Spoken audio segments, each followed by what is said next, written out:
Painting international perfection with a foam roller is brilliant.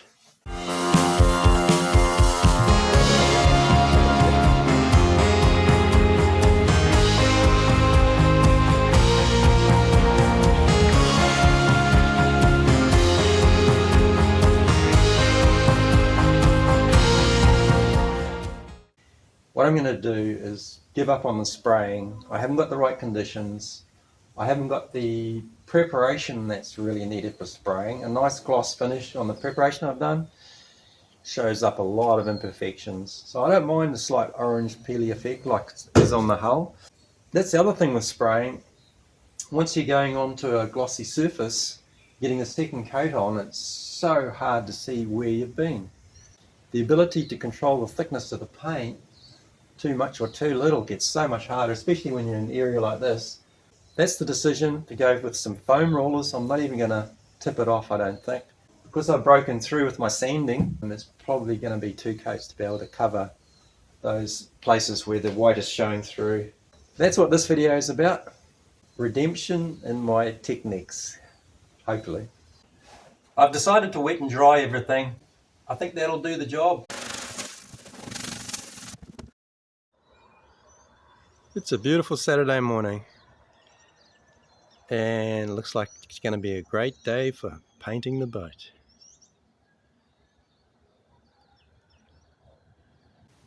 So yesterday I sanded down everywhere I'm going to paint, so I'm a bit happy with the subsurface. I'll try it on the four-peak hatch lid. It might be a bit more enjoyable if it goes well. So let's give it a go and find out. See those black marks on the transom corner there?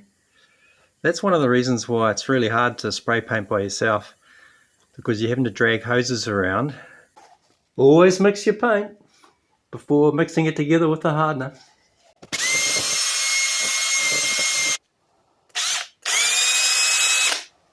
I'm going to mix about a quarter less this time, because last time I ended up with about 100 mils, which is quite a bit for this very expensive paint.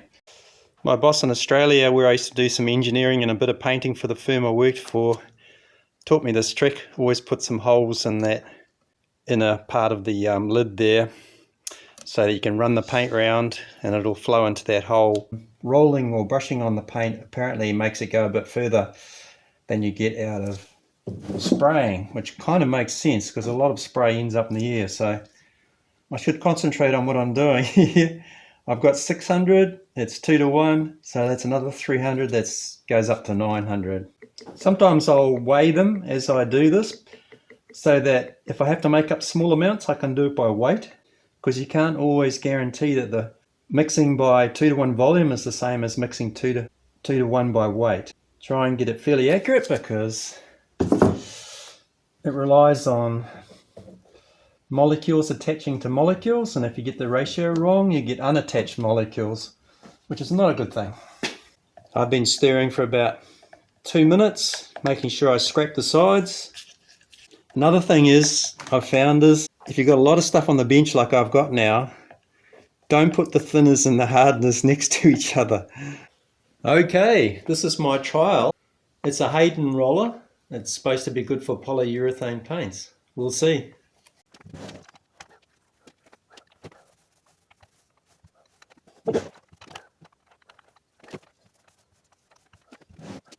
It's like the spray. I'm just going to have to keep a real good eye on getting the coverage. I can already see that I don't want to use too much paint, but if you don't use enough, you don't quite get the coverage, and light is your friend. Honestly, that's going to come out so well, I think.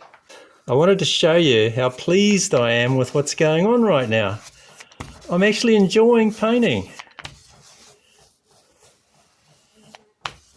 Painting international perfection with a foam roller is brilliant. I've got so much control. I can talk to you without my mask on for a little bit. And it's flowing out beautifully. Honestly. And I've got all the time in the world to play with the paint as I go along. Make sure it's okay. It is going so well, I'm so happy to report. So I really wanted to show you as I go along. Just gotta be careful I don't put too much paint on, but you can actually you can control the thickness so much better than I thought you'd be able to. And I'm choosing to do vertical strips intentionally so that any overlaps or there's no horizontal over thicknesses, if you know what I mean. Happy to report it's going very well. I just can't speak highly enough of this paint and using a foam roller. Look at that, it's just all I could wish for. It's not perfect, doesn't matter. It's absolutely good enough. It took about twice as long as spraying, and I could have saved myself a lot of trouble by not setting up for spraying. That would have saved a lot of time. For example, I don't have to have that hatch covered off when I'm rolling. But on the transom here, which is a good example of the difference, is slightly more orange peel, but that's fine because the surface below the paint is not perfect. Now the next choice is whether I put another coat on tomorrow or I give it 2 days, because it's so much easier to sand after 2 days. Couldn't be happier with that. Highly recommend using a foam roller for International Perfection Pro paint. There's not a run. There's not one run compared to when I sprayed it. And I mean, to be fair, I'm not a spray painting expert, but who of us is who builds a boat in their own shed? So let's have a bit of a look before I put on the third coat today. The big difference is places like that. With the spray, I had so much trouble seeing what was going on. And when I was spraying down near my feet here. I got spray paint on my feet. But with a roller, you can fully control what's going on those surfaces. But that cabin side, I went over it with the orbital sander after the first coat. After a couple of days, on the first day after, it would have been terrible because it would have loaded the sandpaper and gummed up and left deposits on the surface. So 2 days after is so much better than the day after for sanding. That's not why I'm not looking forward to going over it with some fine sandpaper this morning. Tabernacle area, you'd think that would be quite tricky to paint with a roller. Not at all. Full control. The spraying, you don't want to get too much paint on, and if you miss a corner, you can't really go back because then you risk putting too much paint on that corner or around it and it'll sag. These corners I gave a huge sand yesterday, and a lot of it I just used 150 grit, which is supposed to be a bit too coarse for this kind of purpose, but look at that, there's nothing wrong with it.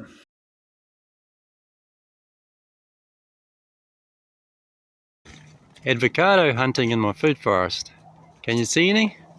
I used to climb that tree, but I've got a better method now. How many you got, Adrian? 4 so far. Twist that little cup around and have someone waiting for them. Oh, it's a Piwaka Waka just here. You see? The what? Piwaka Waka, just there.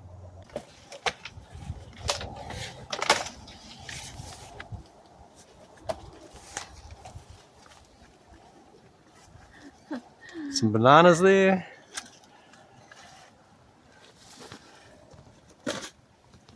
There you go. How many would you like, ma'am? A few more. Got to have a good guacamole. Nothing like a good guacamole.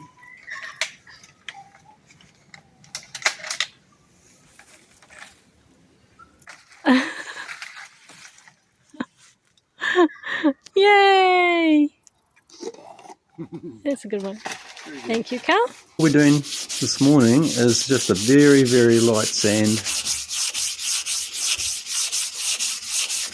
So I'll be able to get around the boat quite quickly. It's just taking those little dust spots off, basically, because you don't need it for the blonde. You've got roughly 3 days at the temperature.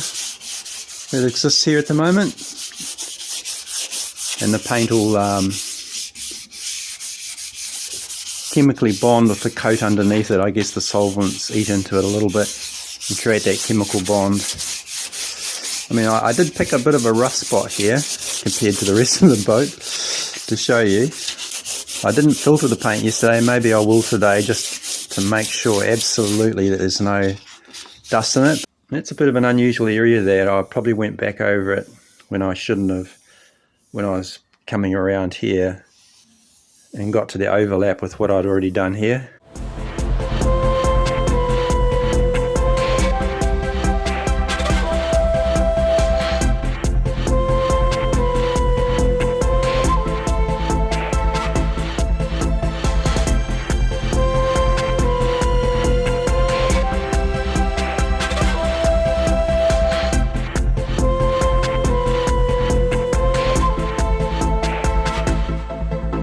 It's the next morning after the third coat of Perfection paint on the decks and cabin and cockpit, and as I was going along I was wondering if the paint was soaking through the paper, and I have my answer. Yes, it was. And I've tried all the different kinds of thinners I've got to see if I can remove it, and I can't, not using that method. So I've got to do a little bit of polishing on the hull anyway, because there's one or two runs I've got to use some wet and dry to get rid of and then polish afterwards, so it's not a big deal. But I was mainly wanting to see if the tape was going to pull away from the paint I've put on the deck, and I think I'm going to have to be really careful because there's one or two little spots like there where it pulled up a little bit high, although I did run a knife along there after trying along here. You're supposed to pull the tape off pretty quickly after you do the painting. Well, this tape goes right back to the undercoat that I put on the deck. But there it is, a little peek at the colour difference between the hull and the deck. And of course there's some non-skid to go on there. Still haven't quite decided the colour. After this tape's been on here for so many days and so many coats of paint, 5 actually over here, 2 undercoats and 3 top coats, I'm having to be pretty careful taking this tape off the edge here, so I'm finding that this is probably going to be the best way, just to run a knife along the edge. Actually leaves a beautiful little corner. Okay guys, the big reveal. I think I should take this tape off today and the paper, and let's have a look at what it looks like.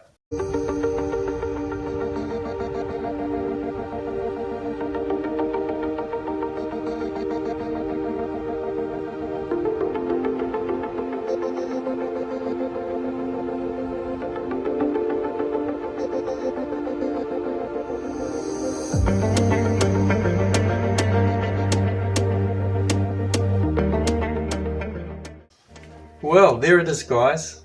It looks really good to me. There were a couple of lessons though. Don't use paper if you're gonna get paint on the actual paper. The other thing is probably take the tape off sooner, maybe after the undercoats, then re-tape it again.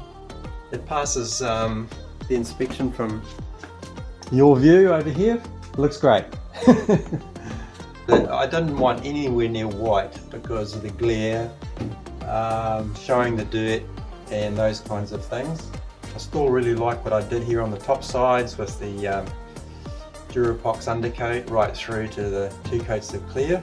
I was going to include the non-skid preparation and painting in this video, which finishes off the painting on the deck, but I ran out of time and the weather didn't help with that. I had to spend a lot of time yesterday digging out ditches and swales in the bush above the house to make sure the water could flow away and not cause any damage.